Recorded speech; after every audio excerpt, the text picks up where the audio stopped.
Welcome into Now Another Football Show. I'm your host, Tamara Brown. Thanks so much for joining us for the first time or coming back for another episode. And by now, you already know Taylor Begley.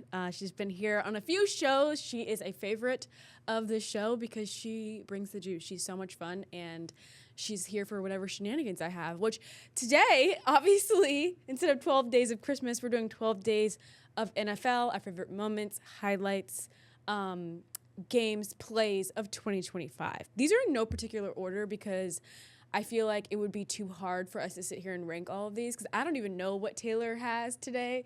She's bringing 6 and I'm bringing 6. So this is a complete surprise to both of us.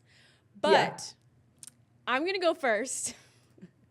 Let's hear it. I'm going to go first in today's shenanigans. So I'm actually torn with the order because I was like, do I go in chronological order here, or do I, just start off really crazy and just pick one of the 6 that I have? It's not a Patriots win. That was not one of my 12 moments, even though that could have been, because the 10 straight was incredible. I think that could have been one of my moments. That might be one of Taylor's moments. It's not one of mine. I just needed a Santa photo to put here, and I felt like this was appropriate for both of us.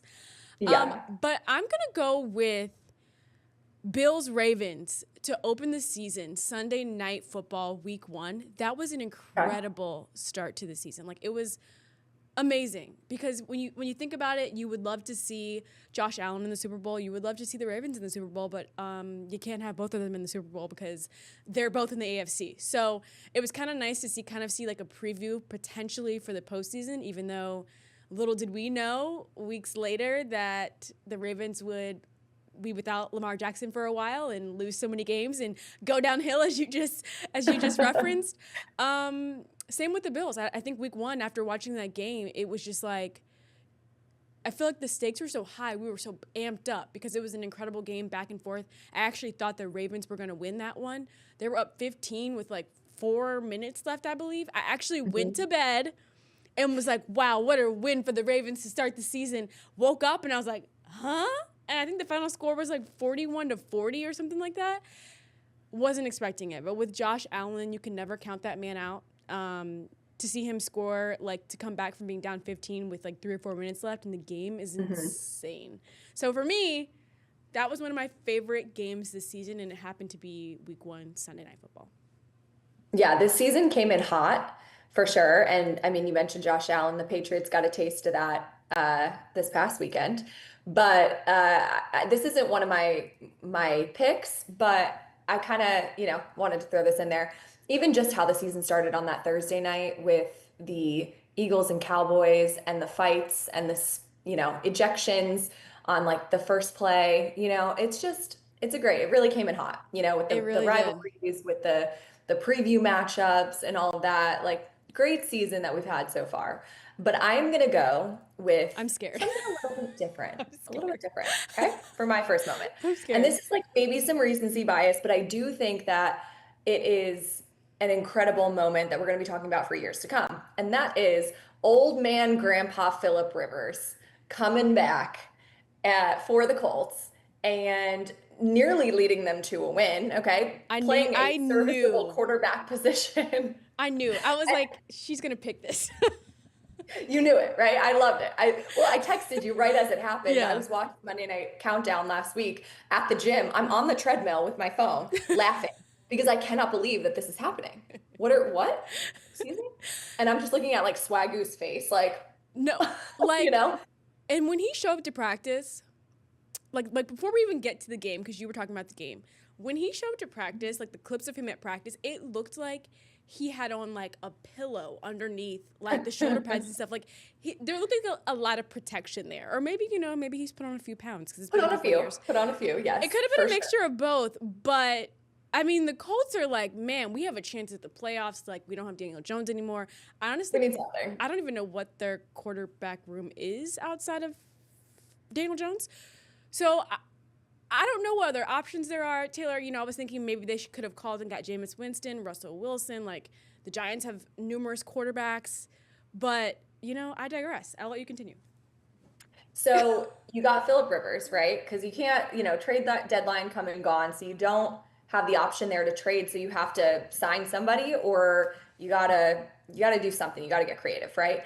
And so they have Philip Rivers on speed dial, and he comes in. And listen, the Colts they're kind of typical for making these kinds of moves. Like when they pulled Jeff Saturday in to be the interim head coach, they make these type of bold moves. Okay, and I thought it was crazy at first, but you know what? You got to do what you got to do. Anthony Richardson also hurt in the Colts quarterback room, so you don't have a lot of options. You've had some bad luck in terms of injuries at that position, but I have to say, well, on top of him with the being a little bit bigger, there was a funny clip going around of the reporters just like laughing so loud that it almost broke the eardrum or the speaker or whatever, when they asked him about his weight compared to like his playing weight.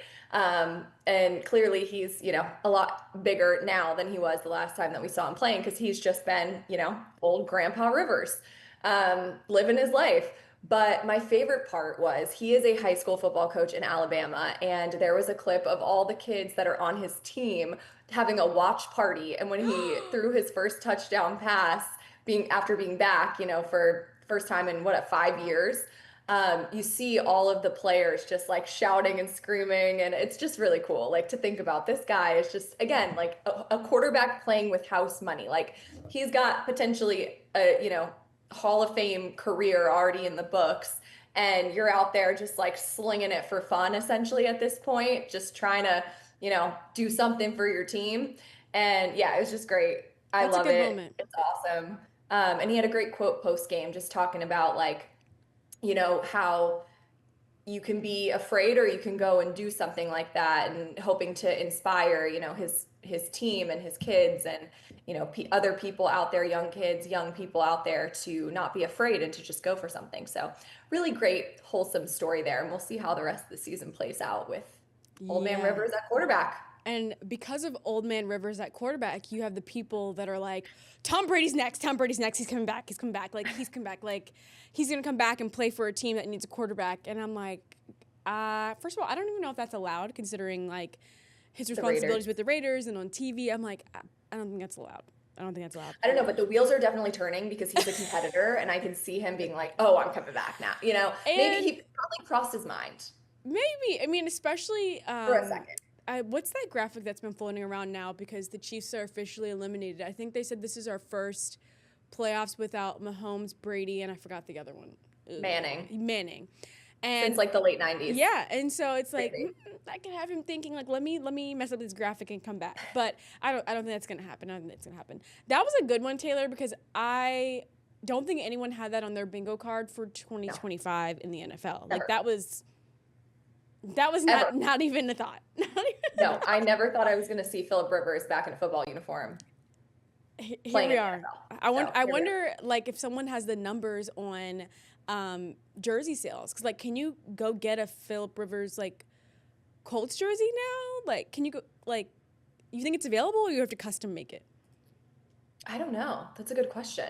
Because like, I mean, hey, I mean, it's gotta be possible, Honestly, you brought this game up when you brought this game up earlier, and I'm gonna have to say that this is on my list next. Ooh, okay. Talk about it. Tell me. You brought this up for the Thursday night game. Uh-huh. To me, both of these games were incredible this year, and I feel like it's lately with rivalry games, like you have like the one team blow the other team out in the first game, and the second game either the same team blows them out or the other team blows them out. But this time, both of these games were good. Like both of them this season, Cowboys Eagles, were like decided by 3 points. And for me, the second game versus the Cowboys and Eagles, you brought up the first one, Thursday Night Football. This second one was incredible to see the Cowboys come back from being down 21 in the fourth, I think, or maybe 21 in the second half. One of those. Wild. And we've talked about this a few times on our shows, Taylor.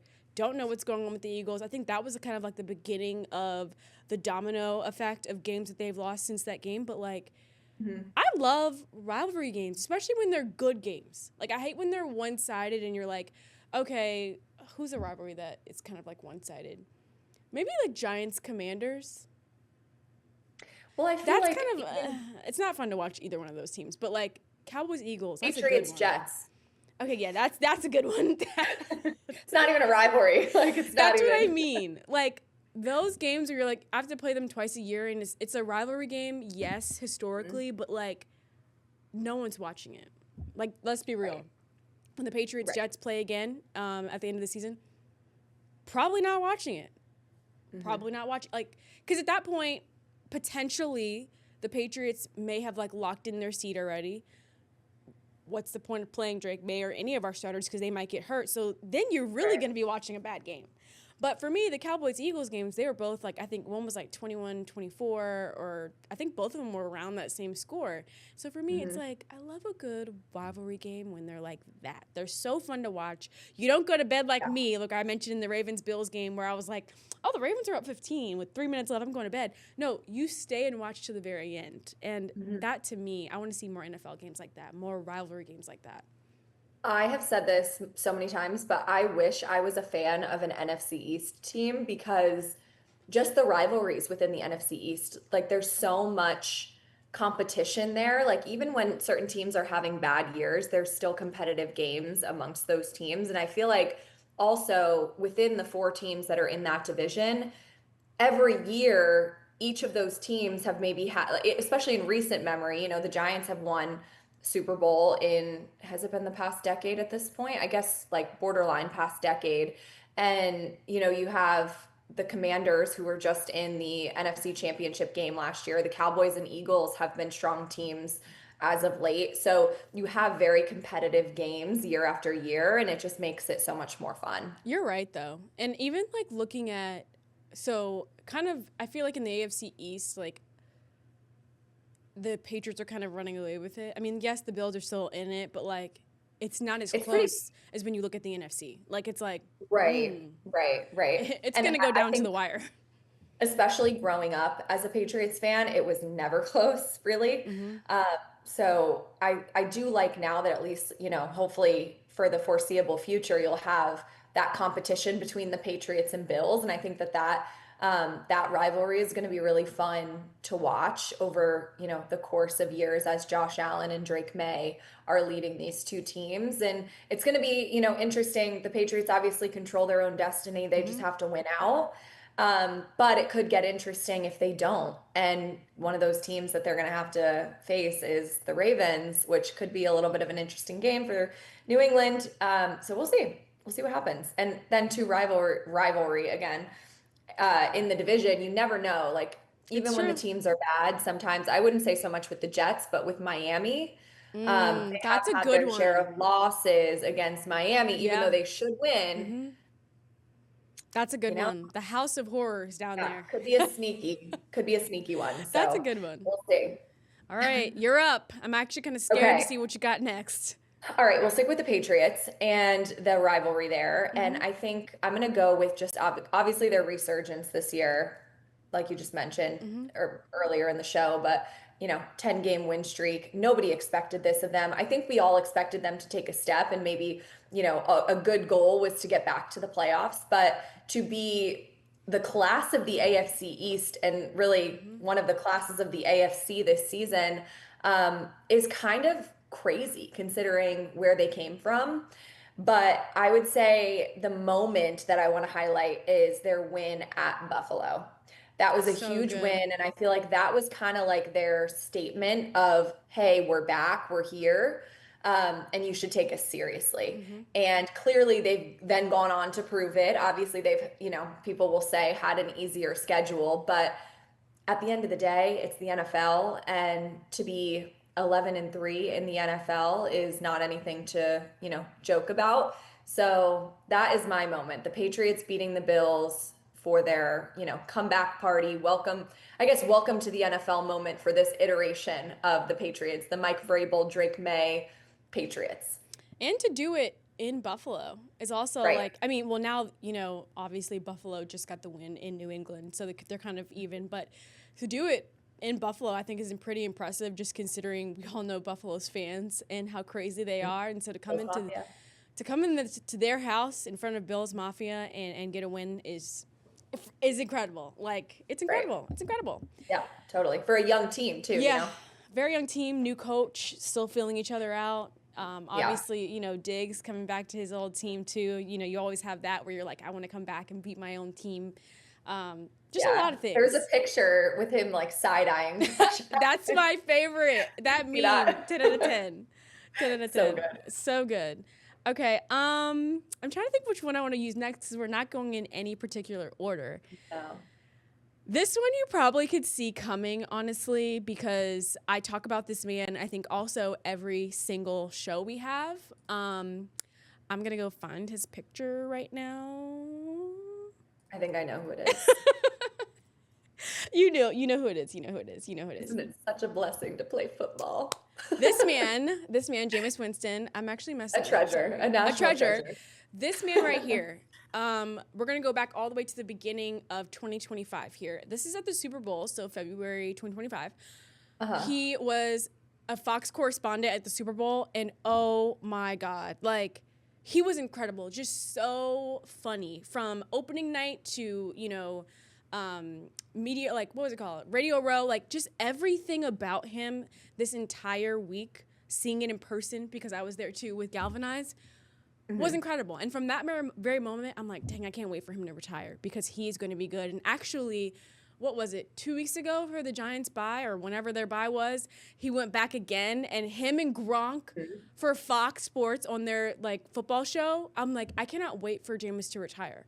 And just him and Gronk on a podcast or just on some type of show, period, it is going to be must-watch TV. Like, he did a whole, like, instead of his pre-game huddle, he did a pre-show huddle, and it was like, if you haven't seen all the content between him and Gronk, their Fox show from a couple weeks ago, you have to go watch it because all of it is worth watching. Like, he's so natural. He's not pretending to be anybody other than himself. He just enjoys life and everything that he does, and it's like, if you're having a bad day, just watch something of Jameis, and you'll be happy as can be. So for me, it's not a play. It's not really like a headline. It's just he's like a personality hire, you know? NFL personality hire. Oh, it's great. It's great. And that's what makes the NFL fun. It's not just about the plays and the teams and the product on the field. It's about the storylines. It's about the personality. And I have a couple of those on here, so I feel like that's a good segue. What's next? And my bias is showing again because it is Patriots, but I promise the rest of mine are not Patriots. This is my last one. But the story came out that Mike Vrabel, the new head coach of the Patriots, gives the first question to a female reporter, and he's done this from his time back in Tennessee. But shout out to our friend Karen Guregian, who gets the first question in New England now. And Karen has been with the team literally since Mike was a player for the Patriots. She's been covering Boston sports, covering the Patriots for years. She's one of the best, one of the kindest people. She's great at her job. And I just love that nod to Karen because she deserves it, but also just Mike recognizing how he can elevate women in sports, being that it is such a male-dominated industry. And obviously there's so many more of us now, but when Karen started, there were way less than there are now. So to see her get elevated in that way, I love that. And I love that Mike Vrabel makes it a point to do that every single press conference. Oh yeah. Even when they were on the road at Tennessee and he did that too. So I 10 out of 10, no notes. Yeah. Oh, that's a good one, Taylor. I'm mad. Very heartwarming. Oh. Moment. All right, Tamara, next one up. I'm mad that you did that. Was it on your list? No, but that was a really good one that I'm mad I didn't think of it first. Oh. Well, at least we got it in, you know? Oh, teamwork, God. team effort. Okay, right? okay. Teamwork. This It's is all why about the team. This one's kind of touchy because of recent news, but I'm going to go with Micah Parsons. This trade was iconic. This is the type of player, I mean, kind of similar to Saquon going to the Eagles, just not something that you would ever predict. One, again, kind of going to your rival in the NFC. But to see the Cowboys let this type of generational player go, insanity. And to not realize, like, yes, he's one player and you have a million people on your team, but he impacts the way other teams like play against you. And you saw that with him on the Packers this year, because you're forcing, 2 or 3 guys to double team him, which frees up the other side, which frees up, the defensive backs to be able to get those interceptions. Like, it all steps up front. It starts up front. It's a marriage. So when the pass rush is amazing, then that frees up the defensive backs to be able to get those turnovers. And so really sad, unfortunately, when I picked this, I was obviously not intending on him to tear his ACL, but so he's out for the rest of the season, and it's going to be interesting to see, what happens with the Packers. Like, are they able to make it into the playoffs without him? Because there's still 3 or 4 games left in the season. Like, can they still get to the playoffs without him? Can they win a game in the playoffs without him? Don't know, because now the game plan is so different when you're playing him, when you're playing the Packers. And it's kind of like they found their missing piece on defense, and he's now a huge he's gone. piece. Yeah, I always go back to this when you think about a player like Micah Parsons and the impact that he has. I feel like the best way to just sum it up, in my brain, this is what I go to, is covering the Patriots. Bill Belichick, who's the greatest defensive mind ever, greatest defensive coach in NFL history, greatest coach in NFL history, compared Micah Parsons to Lawrence Taylor, the greatest defensive player in NFL history. He doesn't compare anyone. Bill Belichick does not utter that name in comparison to any current player. And I heard it with Micah Parsons, that he has similarities, that, any type of comparison. He doesn't do that. He doesn't touch, the Tom Brady name or the Lawrence Taylor name lightly in terms of comparing other players to that player. And he did that. And that, to me, speaks everything that you need to know about the type of player, the quality of player, the value that player brings.